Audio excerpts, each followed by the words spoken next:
By golly, this is a special occasion today. We had the world's heavyweight champion in here, Ric Flair, and now we've got the Southern heavyweight champ, Jerry the King Lawler, who's got that belt around that waist. Yes, Lance, and it feels very, very good to hear you call me that again. You know, I told you it was a big, the biggest match of my career last week, and I was fortunate enough to come out the new Southern heavyweight champion. Now, I want to just come out here for a second for two reasons.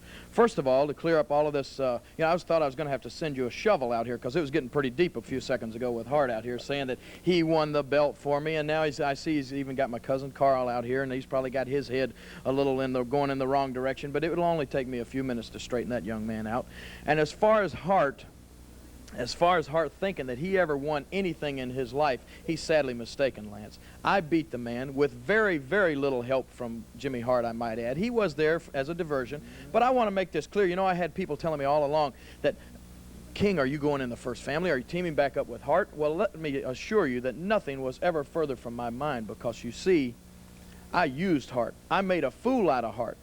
I used him. I won my Southern heavyweight title back. I'm the champion, and Hart's still running around the same little clown that he ever was. If he ever thought for 1 minute that I would take him back, the only way I told him that I would take him back as my manager was if he carried all my suitcases, did all my arrangements, and was just a general flunky, exactly like he was before when I first had him. That would be the only way. He expected me, Lance, to join the first family and be some first lieutenant or something like that. So I straightened him out real quick on that. Now, Hart, if you've got any other ideas about anything you ever wanted, business he wants to conduct with me, this is as close as you're going to get to me from now on, Hart. I want you to understand that, buddy. Just get within range, and I'm going to put this right upside your head. But enough about Hart, Lance. Okay. You're right, this is an exciting day. You know, I got here early. I was supposed to wrestle. I see, you know, they don't have my name on the list. No, it's not. They had me down against Pat Hutchison. Now, you and I know you could beat Pat Hutchison, couldn't you, Lance? Hey, come on. So I got dressed, and Eddie Marlin says, you're wrestling Pat Hutchison? I said, scratch me off the list, Eddie. It's no use me even wasting my time. But I would like, before I leave today, I would like to have the opportunity to shake hands with Ric Flair, the world heavyweight champion. You haven't met Rick before? Oh, I just said I would like to shake hands with Ric Flair. He's supposed to wrestle now. If you could go ahead and ring the bell. Maybe I could just stay out here. And, okay, let me get around here, and we'll tap the bell, and we'll get the champion out here. Because he is, as a matter of fact, coming up in the next bout. He's going against young Rick McCord, and it'll be our first look at him. He's obviously great, isn't he? I mean, you know, he sounded like he's full of confidence. He is full of confidence. He is no question about it. And there he is, right here. Here he comes. The NWA World Heavyweight Champion, Ric Flair. Rick, can we get you before you... Rick, can I get you to come over here just a moment? Do you mind if I just want to talk to you for just a second, wish you well on your match, shake hands, and this kind of thing? If you don't mind. Rick, Okay.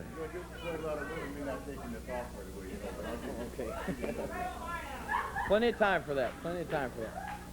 Okay, and I think obviously these two gentlemen know each other. The Southern heavyweight champion Jerry Lawler and Ric Flair, the world heavyweight champion. Welcome you to this area. What was the name? Come on.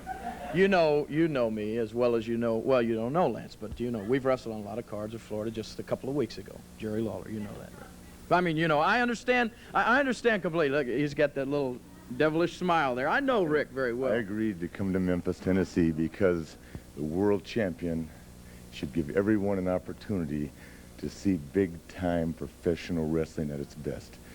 But Jerry Lawler, I believe they call him the King over here in Memphis, is not going to take up any time of the world champion. You see, there's a lot of women in this audience over there that are dying for me to slide out of the $7,000 robe. So, Mr. Lawler, when I get through with, what's his name? Rick McCord. When I get through with Mr. McCord, I'll be back. How's that sound? Let me say this now.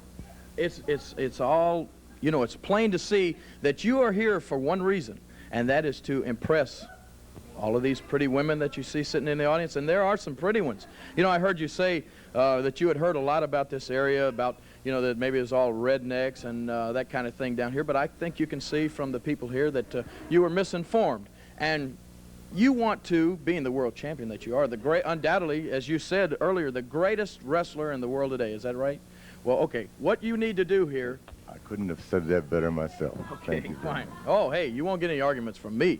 You know, what you want to do is look as good as possible. This is the first time that you've been on this TV in this area. Right. You want to impress these people. You want to look as good as possible today in front of this thousands of people that are watching.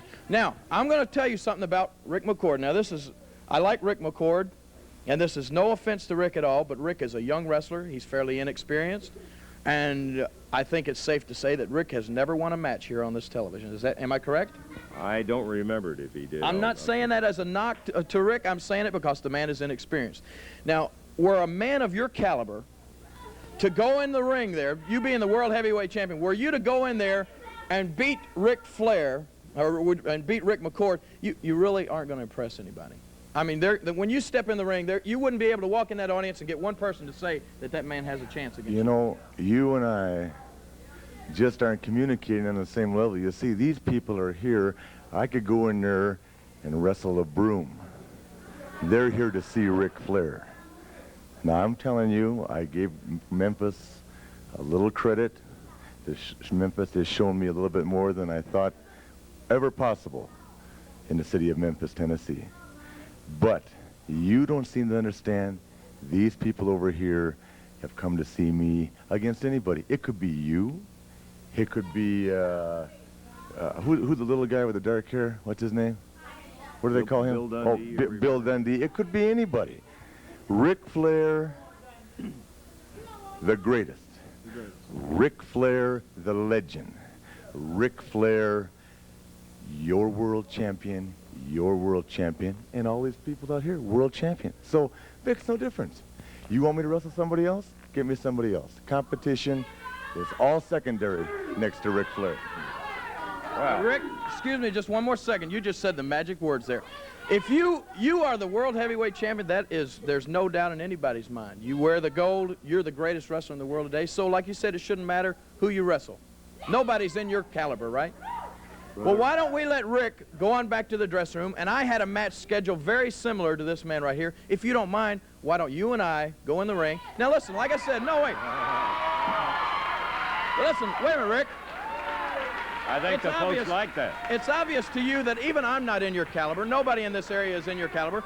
So when you beat me, you're going to impress these people. They will be impressed when you beat Jerry Lawler right in that ring right there. You want to wrestle the world champion? Don't you think anybody wants to wrestle the world champion? Hey. It's an honor for me, Rick. I would love to wrestle. It would be. What kind of a time limit do we have in these matches? 10 minutes. One fall, 10-minute time limit. You want 10 minutes of my time? I would love it. Is that all right with you? Non-title, get in the ring, brother. Wait a minute. Ric Flair has said he will go on a non-title, one fall, 10-minute time limit bout. Let me ask you one more thing. I realize I'm taking a lot of your time here, and it's very valuable, precious time. But since I or Rick McCord up there, and nobody in this area is in the same caliber of wrestler as you, and that's true because you are the one and only world champion. Since we've only got 10 minutes, why don't we really make this interesting? Why don't we make everybody out there at home excited, all of these people really excited, make this the most interesting and exciting show that there's ever been on wrestling, and put the world title up for just the 10 minutes. No big deal. You probably beat me in 30 seconds. You're the world champion. You wouldn't be putting a little of that country jive on me now, would you? No. You know, Lance, would I jive the world heavyweight champion? The world champion never puts his title on TV. Number one, I don't make $500,000 a year, and I don't fly around in a big jet defending that title on local TV programs. You understand? But I'll tell you what I'm going to do. Because you're a big deal around here. Because I even saw you on TV the other night. Boy, you were a real big deal the other night. Tell you what I'm going to do for you, what I'm going to do for you, and I'm going to do for Memphis, because I think it's long overdue. You get in that ring, the belt will be on the line, and I'm going to pull you through your hoop, Daddy. You heard it right there. Ric Flair said he would put the title on the line. For 10 minutes, the World Heavyweight Championship is at stake in this ring, right? That's what the man said. I didn't know you could have a 10-minute championship.